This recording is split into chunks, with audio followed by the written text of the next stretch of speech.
আৰু UPPL আৰু BPF দল তেওঁলোকে বৰ্তমান বিজেপি বিৰোধিতাৰ ভাও জুৰিছে তেওঁলোকে বিজেপিৰ বিৰুদ্ধেও কথা কয় কিন্তু বিজেপিৰ অক্সিজেনত তেওঁলোকে চলে বিজেপিক বাদ দি নোৱাৰে আমি এটা নিৰ্বাচনত আমি 21ৰ বিধানসভাৰ নিৰ্বাচনত BPFৰ লগত বা হাগ্ৰামা মহিলাৰ লগত আমি যুদ্ধবন্ধন কৰিছিলোঁ কিন্তু নিৰ্বাচনৰ পিছতে আমাৰ সমৰ্থনত তেওঁলোকে বিধায়কো জিকালে আৰু নিৰ্বাচনৰ পিছতে বিজেপিৰ নেগুৰত ধৰিলে গতিকে হাগ্ৰামা মহিলাৰী বা প্ৰমোদ বৰক ভোট দিয়া মানে সেই ভোট বিজেপিলৈ ট্ৰান্সফাৰ হোৱা বুজাব সেইকাৰণে মই BTC বাসীক অনুৰোধ জনাবলৈ আহিছোঁ আপোনালোকৰ জৰিয়তে যে এখন কাৰণ আপোনালোকে পাহৰি গ'লে নহ'ব মই ৰাইজক মনত পেলাই দিছোঁ যেতিয়া কেন্দ্ৰত PV নৰসিংহ ৰাও প্ৰধানমন্ত্ৰী আছিলে আৰু অসমত হিতেশ্বৰ শইকীয়া মুখ্যমন্ত্ৰী আছিলে সেই সময়ত বড়োলেণ্ড অটোনমাছ কাউন্সিল হৈছিলে BAC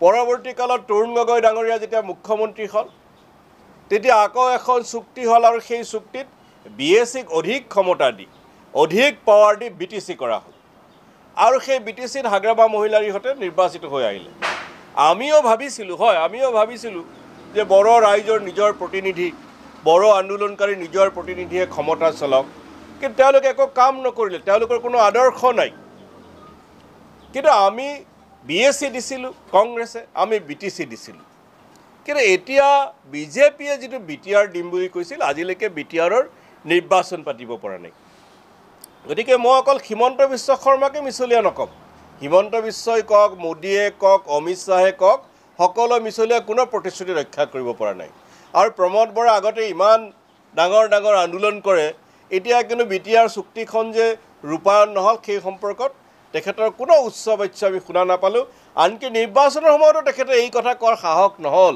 যে আমিতো চুক্তি কৰিছিলোঁ BTRৰ কাৰণে BTC নিৰ্বাচন কি হ'ব লাগে BTRৰ নিৰ্বাচন হ'ব লাগিছিল সেই কথা কোৱাৰ UPL দলৰ বা প্ৰমোদ বৰা ডাঙৰীয়াৰ সাহস নহল আৰু সেই কাৰণে মই ৰাইজক এখন শক্তিশালী BTC গঠনৰ স্বাৰ্থত শক্তিশালী যি আমাৰ কংগ্ৰেছ চৰকাৰে আমাৰ দুইগৰাকী প্ৰাক্তন মুখ্যমন্ত্ৰী তৰুণ গগৈ ডাঙৰীয়া আৰু হিতেশ্বৰ শইকীয়াই বড়ো ৰাইজৰ লগতে এই বড়োলেণ্ড অঞ্চলৰ অবড়ো ৰাইজৰ আকাংক্ষা পূৰণৰ কাৰণে যি দুখন চুক্তি কৰিছিল আমাৰ দুইখন চৰকাৰে যিদৰে আমাৰ এই অঞ্চলৰ বিকাশৰ কাৰণে কাম কৰিছিল সেই কামক আগুৱাই লৈ যোৱাৰ স্বাৰ্থত মই সমগ্ৰ BTC বাসীলৈ কোকৰাঝাৰৰ পৰা আবেদন জনাইছোঁ যে আগন্তুক নিৰ্বাচনত কংগ্ৰেছক কাৰণ আমি 40খনত প্ৰাৰ্থী দিছিলোঁ বৰ্তমান 39খনত আছে আমি চৰকাৰ গঠন কৰিব পৰা যদি ৰাইজে আমাক সমৰ্থন দিয়ে আমি চৰকাৰ গঠন কৰিব পৰা অৱস্থাত আছোঁ সেইকাৰণে ৰাইজক আমাক এবছলিউট মেজৰিটি দিবলৈ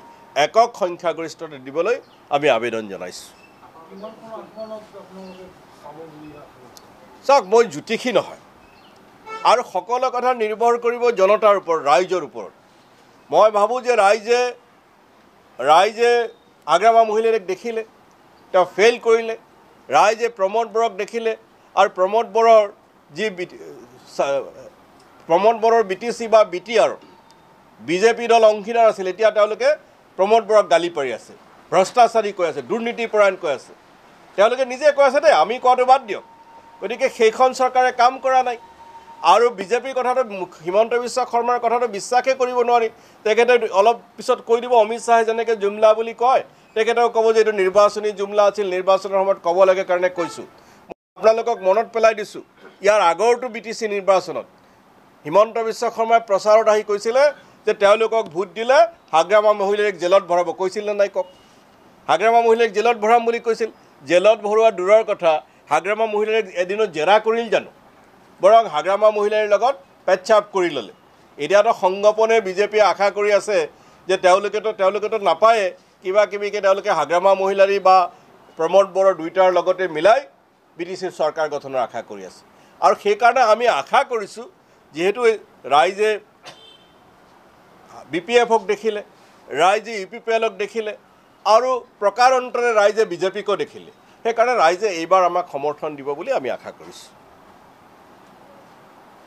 এইটোতো আন্দোলনকাৰীসকলে ক'ব পাৰিব কিন্তু চৰকাৰে যিদৰে বৰ্বৰভাৱে কোচ ৰাজবংশীৰ ওপৰত অত্যাচাৰ কৰিছে প্ৰতিবাদকাৰীৰ ওপৰত আক্ৰমণ কৰিছে আৰক্ষীয়ে আমি তাক তীব্ৰ গৰিহণা দিছোঁ আৰু আমি দাবী কৰোঁ যে উচ্চ পৰ্যায়ৰ ন্যায়িক তদন্ত হ'ব লাগে। এই চৰকাৰে কোচ ৰাজবংশী আৰু 6 জনগোষ্ঠীক প্ৰতাৰণা কৰি আছে। তেওঁলোকে 6টা জনগোষ্ঠীক তেওঁলোকে জনজাতিকৰণ কৰিম বুলি কৈছিলে, সেই কথা তেওঁলোকে ৰাখিব পৰা নাই। তেওঁলোকৰ চৰকাৰে দুবাৰকে গ্ৰুপ অফ মিনিষ্টাৰ কৰি দিছিলে, এতিয়ালৈকে প্ৰতিবেদন দিব পৰা নাই। প্ৰতিবেদন দিওঁতে ইমান সময় লাগে নেকি? তেওঁলোকৰ চন্দন ব্ৰহ্মই এসময়ত গ্ৰুপ অফ মিনিষ্টাৰৰ সদস্য আছিলে, আমাৰ তপন গগৈ আছিলে, পল্লৱ লোচন দাস আছিলে, সব গুচি গ'ল। কোনোবা প্ৰাক্তন হৈ গ'ল, কোনোবা সাংসদ হৈ গ'ল, কিন্তু সেই প্ৰতিবেদন আৰু নাহিল।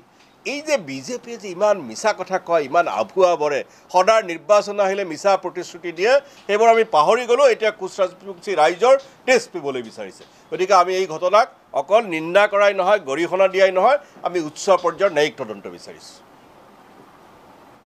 যে হাগ্ৰামা মহিলাৰী BTC চিফ হৈ থাকোঁতে তেতিয়া আমি সংসদত আছোঁ, ভাৰত চৰকাৰ আৰু অসম চৰকাৰে ঢাক ঢোল পিটি এখন BTR চুক্তি কৰিছিল। যে কংগ্ৰেছৰ দিনত যিটো BTC দিয়া হৈছিল তাতকৈ সাংঘাতিক পাৱাৰফুল, সাংঘাতিক শক্তিশালী BTR গঠন কৰা হ'ব। আৰু আজি আমাৰ প্ৰাৰ্থীসকলৰ, মই অকল আমাৰ প্ৰাৰ্থী বুলি কোৱা নাই, আমাৰ 40খন আসনৰ সকলো দলৰ প্ৰাৰ্থীসকলৰ পৰিচয় পত্ৰত চাব বা নিৰ্বাচনী কাগজত চাব, নিৰ্বাচন হৈ আছে BTC, বড়োলেণ্ড টেৰিটৰিয়েল কাউন্সিলৰ। আৰু এওঁলোকে ধুমধামেৰে কৈছিলে BTR গঠনৰ কথা। ইমান দিনে আপোনালোকে খবৰ কাগজত বিজ্ঞাপন দেখিছে BTR, নিৰ্বাচন কিন্তু BTCৰ হৈ আছে। তাৰ মানে কেন্দ্ৰীয় চৰকাৰ, অমিত শ্বাহ ডাঙৰীয়া, ভাৰতীয় জনতা পাৰ্টি, হিমন্ত বিশ্ব শৰ্মা, এওঁলোক যে ভুৱা দিয়ে, আভুৱা ভৰে, মিছা কথা কয়, ইয়াতকৈ জ্বলন্ত উদাহৰণ আন একো নাই। মই ভাবোঁ যে BTC বাসীক, BTR বাসীক প্ৰবঞ্চনা কৰা হৈছে। আসন বঢ়োৱাৰ কথাও আছিলে, 60খন কৰাৰ কথা আছিলে, নহ'ল। এইখনতে থাপি থপি 40খনতে কৰা হৈছে।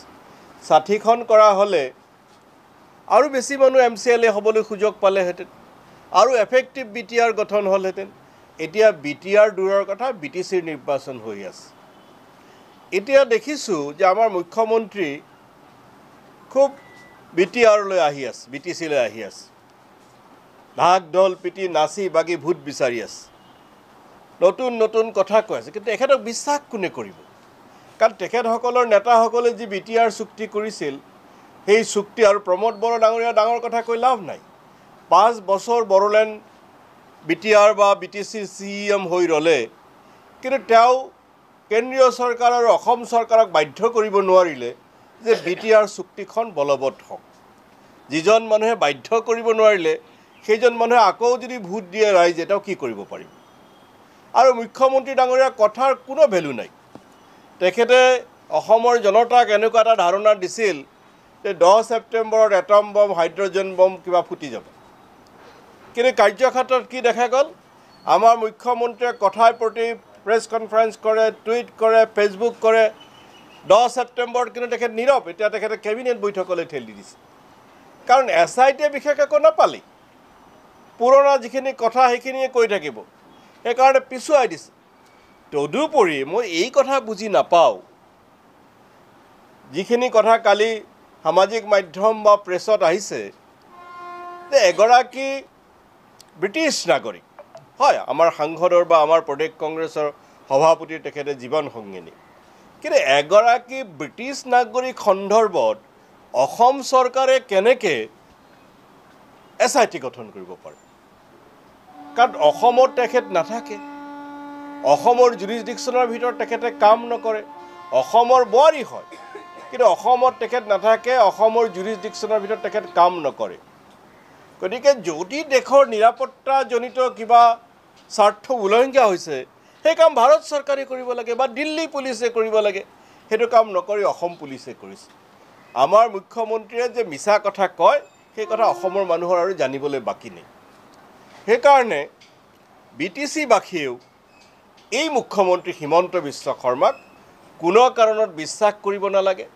তেখেতে যিমানেই নাচি বাগি থাকক, যিমানেই প্ৰতিশ্ৰুতিৰ ফুলঝাৰি বোৱাই থাকক, যাতে বিজেপি দলক এখনো আসন নিদিয়ে, BTC বাসীয়ে মই সেই আবেদন জনাইছোঁ